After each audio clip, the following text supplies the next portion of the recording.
Good afternoon, everybody, and welcome back to the Fintech Nexus weekly news show. My name is Peter Renton, chairman and co-founder of Fintech Nexus, joined as always by my good friend and colleague, Todd Anderson. How are you doing, Todd? I'm well, Peter. How are you? Doing great. Special guest this week, Stephanie Kirkpatrick, back again with us, CEO and founder of Orem. How are you doing, Stephanie? I'm having a great week. Good to be here. Thanks. Okay. Well, the news doesn't get any slower in the fintech space. Let's just say that. It's been a busy couple of weeks. So let's get right into it, because I think this wasn't going to be the biggest story of the day, but I feel like everyone's talking about this today. So we're going to lead with it. And this is the whole thing around Block that came out this morning, where basically Hindenburg produced a report that this is a famous short seller. They took down that Indian company and done others as well. Anyway, they're attacking Block. They're basically claiming that 40 to 75% of accounts at Block are fake, or at least tied to another account. There's lots of criminal activity happening. They're taking advantage of underserved people. It's a scathing report. I mean, we don't know if it's true. We don't know. This is one company's investigation, but you know, it's not a good look for Block, that's for sure. And they, in some ways, they have a little bit of a track record. There was that one CEO who had to resign and I think got arrested. That Hindenburg helped bring down. I forget the company, but the fact that Block is threatening legal action, I think is interesting. So they're clearly going to fight this. I'd be curious how much we actually find out is true or not. I don't know how we'd find out if it's 100% true, even if they go to court. Chances are it'd probably end up in a settlement, and we probably won't find out the full truth. But at least if I was a big investor in Block, an institutional investor, I'd be asking a lot more questions today than maybe I was before, and seeing whether or not there's any truth to these rumors. Mm-hmm. I think it's interesting to see how all activist investors behave, whether they're short selling or not, because their incentive and motive is to rile people against a company and to drive prices in the direction that benefits them. In this case, I sort of land, at least initially, on the side of Block and Cash App, with the idea that whenever you go after an underserved market, credit invisible, underbanked, the challenge of getting those people to be identified in the system, to be present and relevant, comes with a set of circumstances that most banks have turned away. And so whether there's truth to there being fraudsters on the platform, I think that truth is everywhere, whether we want to admit it or not. And unopened, or rather opened accounts with no deposits in any bank are a gateway to trouble, not just with fintechs. So I don't think it's new news that Block has a history maybe playing on the edge of what other parts of the banking industry don't generally cover or love, from a industry prohibited list perspective. That to me wasn't new news, but I just think it's categorically interesting to try to figure out how do we best solve for folks who are underserved, do it well, do it right, and who suffers the consequences when an activist comes in with information that's unclear if fact or fiction or somewhere in the middle. Right. And I had a call earlier today with someone who was definitely on the side of Block for just what you said there. This underserved population, sometimes they have very few options, and Cash App has been one that many of them have used, and it's, there's going to be crime and bad things happen, but there's crime in all kinds of areas of finance. So, the question is, are they doing more good than harm? And this Hindenburg they have a direct goal here to reduce the stock price, and which they've successfully done today, down 15%. But I'm like you, Stephanie. I feel like I'm a little bit more on the side of Block than I am on the side of the short seller, and I think, hopefully we'll find out more, and maybe this goes to court. That would be then we'd find out a lot, I think. And ultimately, you send money back and forth to people, and you put on, whether it's Cash App or PayPal or whoever. Venmo, Zelle. if you put in there, hey, this is for whatever, and it's for something illicit, I mean, is that really the platform's fault that two people just sent money to each other versus handing someone cash? Right. So I think some of that stuff is, is going a little overboard because it happens everywhere, like you said, Stephanie. It's but it'll be interesting to see if it actually does go to court. Yeah, I mean, it's like they talk about crypto that way. There's crypto used for crime. Cash. Are we going to ban cash? Are we going to ban cash because cash is used for a lot of criminal activity? You don't hear that. You don't hear that going out. Anyway, moving on.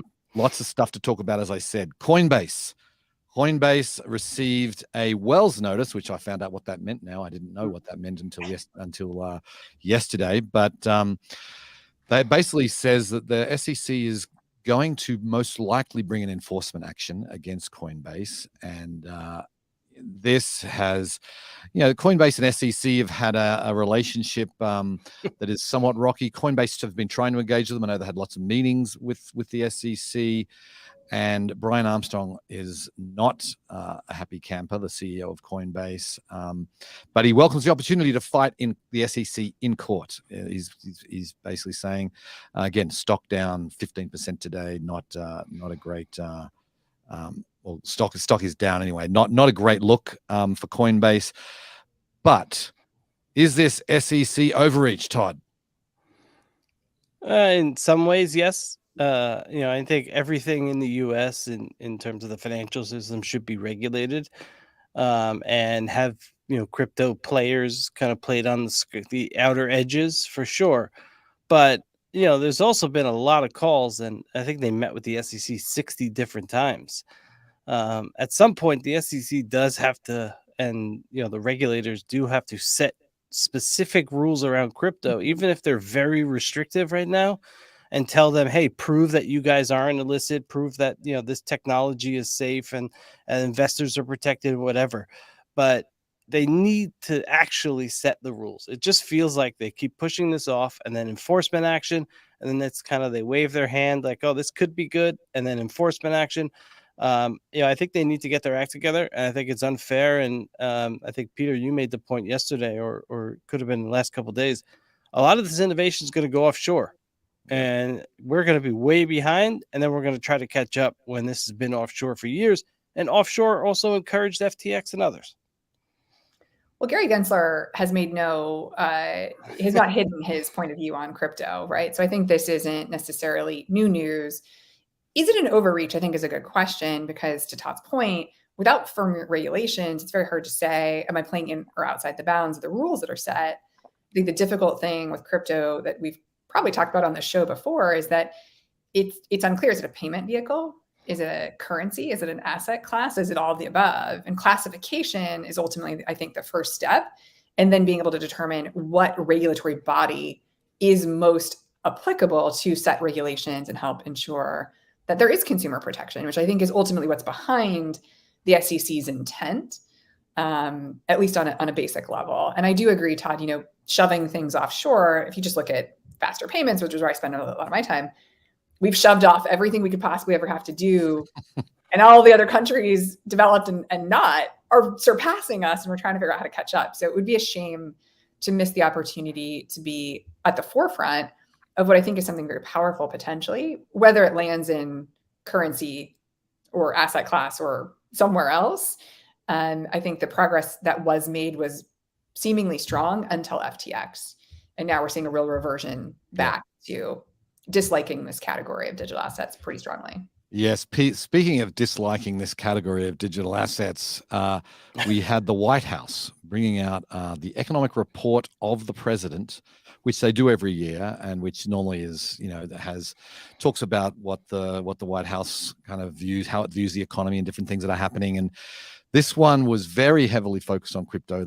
I think multiple chapters here in the report, and it was not positive. They're not happy campers when it comes to crypto. And they've made it clear that, the benefits that the crypto community tout, they feel like have not come to pass. Now, you can argue whether some of those things, is just a matter of an opinion. The one thing I thought was interesting, and I wanted to get your take, Stephanie, on this, is that it says that once they talk about FedNow is coming, and this is what it talks about in this report, and there could be then less need for crypto, which may or may not be true. But what are your thoughts on that, Stephanie?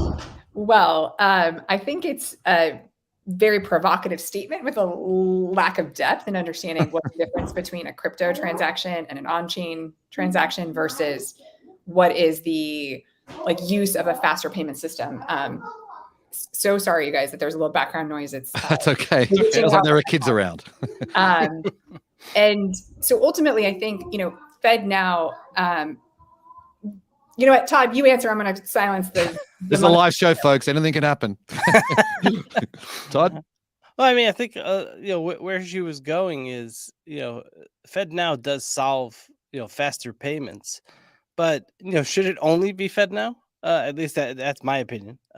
Is just because FedNow exists, should no other rails exist? Should no other mechanisms exist? And shouldn't if there's other ways to do payments, whether they be decentralized or more private, it doesn't necessarily mean it's a bad thing. And so I think they're just being way too simple in their explanation and their understanding of where payments are or where crypto is and where financial services are today. Yep. Okay. It looks like Stephanie's still dealing with. There you are. Are you back, Stephanie? The inmates are taking over the asylum over here. I sincerely apologize. No worries. Problem. I do think, just to close the loop, to get on the chain to buy and sell crypto, you do need a fiat converter. So FedNow and anything on chain really aren't the solution to the same problem, right? And I think FedNow could be certainly a mechanism for getting money off chain faster, and conceivably on chain if request for pay materializes eventually. But I just think there's such distinct things that to tie them together really doesn't do justice to the purpose of ultimately building faster payment systems, distinct from why we have on chain activities. Yeah. I think right now they're in part, the simple way they're looking at this is, at least in my opinion, is SBF hoodwinked a lot of people in Washington, and they are mad about it. And should that be the way they derive economic policy? Obviously not.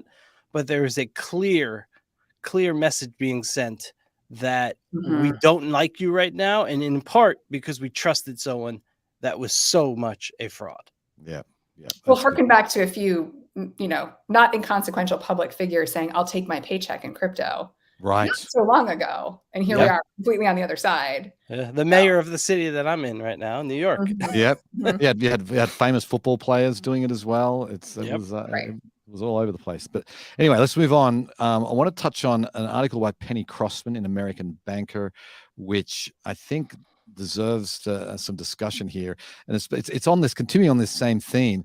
The title was, "Is Crypto Banking Dead?" Because there are no crypto-friendly banks anymore in this country.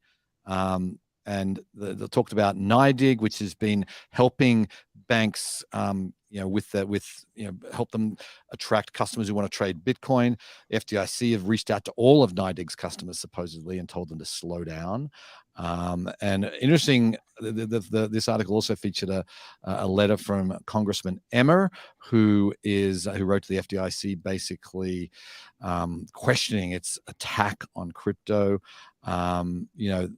This is the whole point of this piece is that if you can't become banked in if you're a new crypto company or there's something new, innovative happening, then it's going to be very difficult to grow the industry inside this country. Feels like everybody's turned their backs a little bit. And I think while SVB's collapse was like the big news of the week, literally preceding that by a few days was Silvergate's decision to self-liquidate. And suddenly the three major places, right, Silvergate, SVB, and ultimately Signature Bank, where crypto could be banked, ceased to exist in a matter of 7 days, not even. I think it's unprecedented to see that, but the fact that the larger banks are definitely closing their doors to digital asset providers suggests a bit of a lockout strategy, right? Yep. And I think that, coupled with what we just covered in terms of regulatory pressure, just compresses what was a rapidly growing area back into something that's very uncertain. I mean, it's dead for the time being, at least. Long term, I hope not.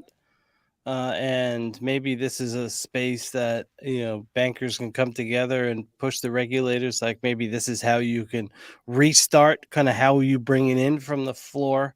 I don't know. It doesn't seem like there's going to be an appetite for crypto, at least before the next election.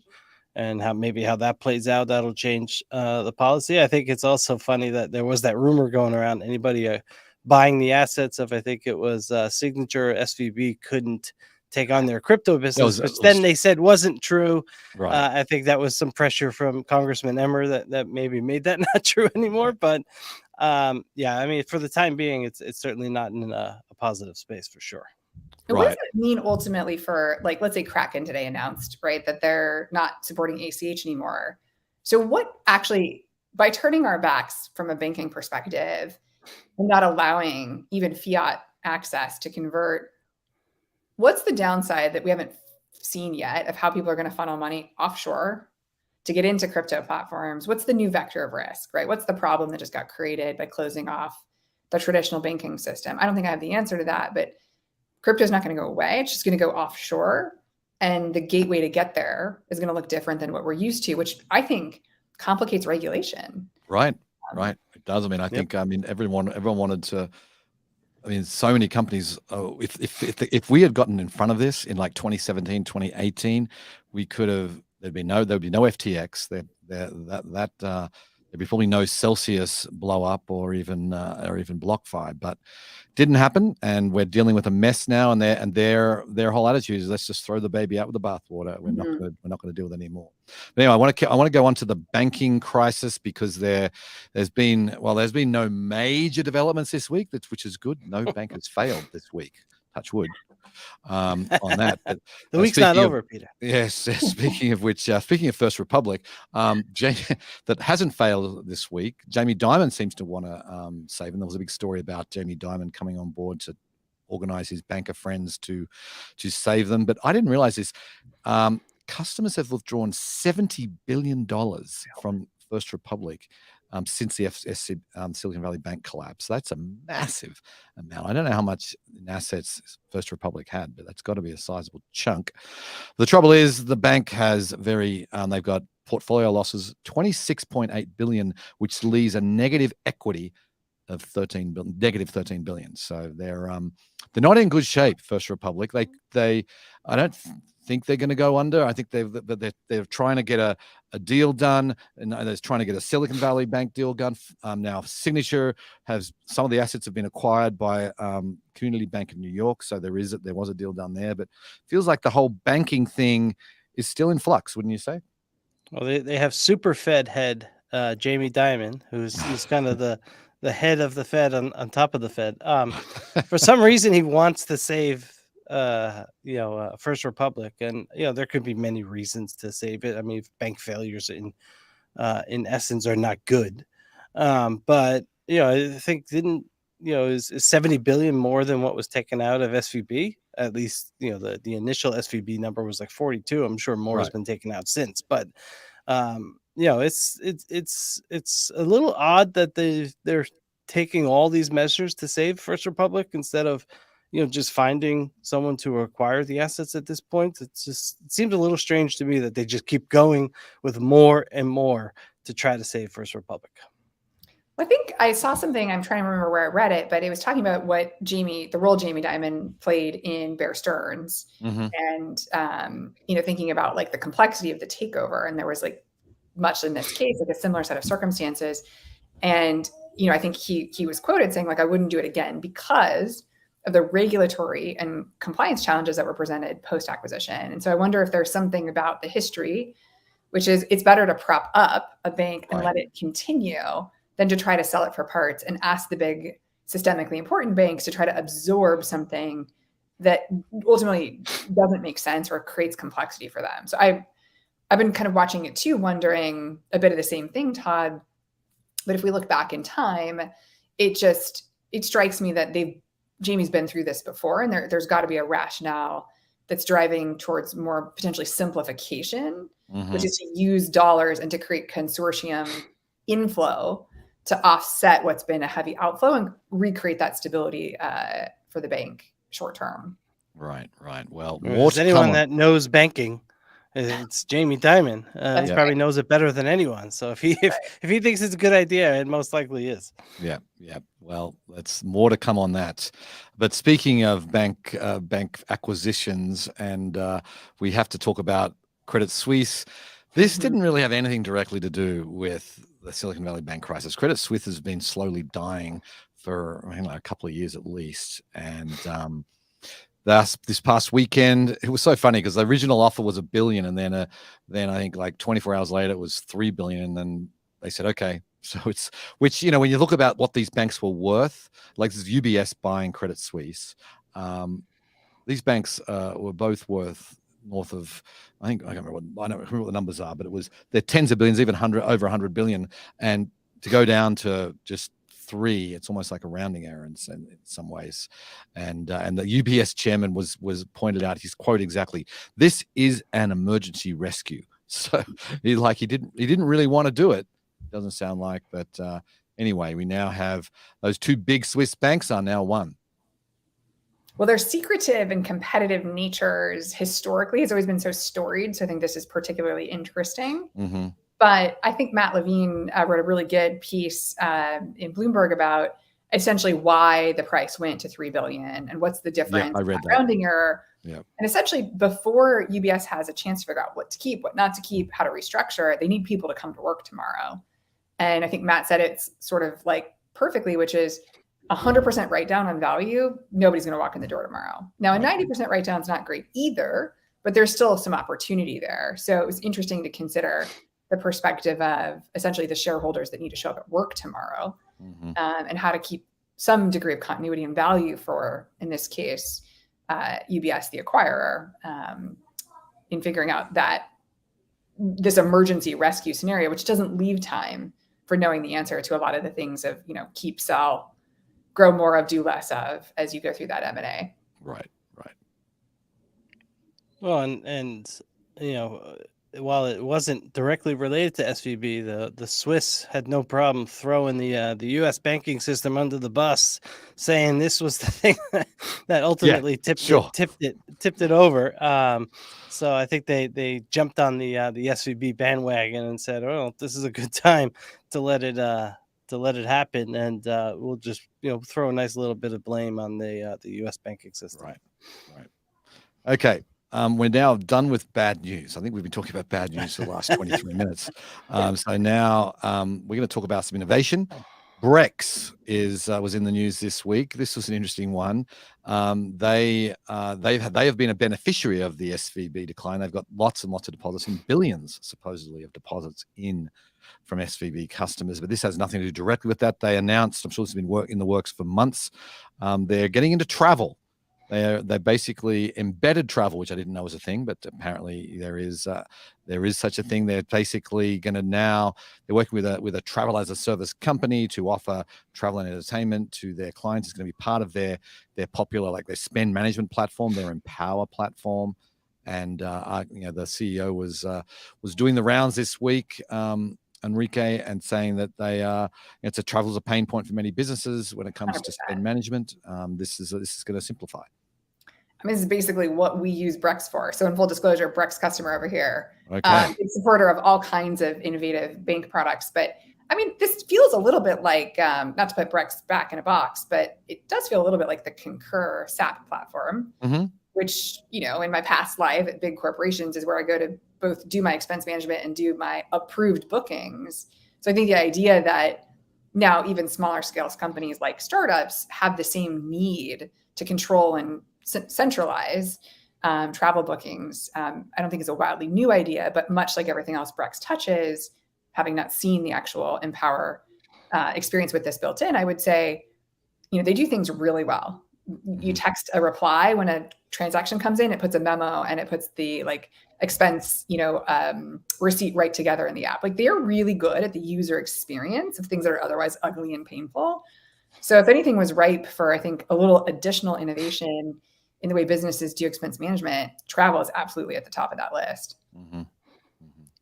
Yeah, I think the other positive coming out of SVB and the banking crisis is the space that a lot of fintechs are filling Mhm. and giving to a lot of customers. That they're being innovative, and I know Peter will talk about Sofi and kind of what they're doing with deposit insurance, but they're using their network to give better offerings than say they would have gotten at an SVB or another bank, and it's a perfect space to fill.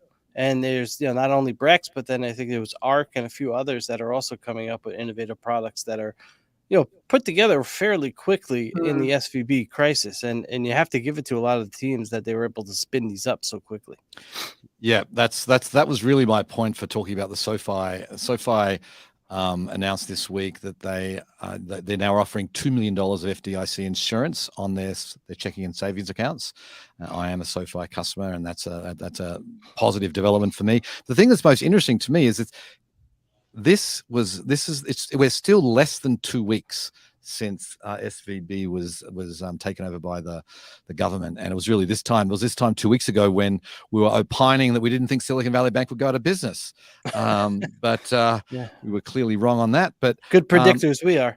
Yeah, but so Sofi have spun up this that looks like a week basically. They've got a team because they have a banking license, but they have worked now with a team. They've got 8 banks or 7 other banks, including their own, to get this $2 million FDIC insurance limit. I mean, that's an impressive feat. I can't imagine the lawyers were going home at 5 p.m. This past week because they've got it done, and it's out in the light. It's out in the wild now.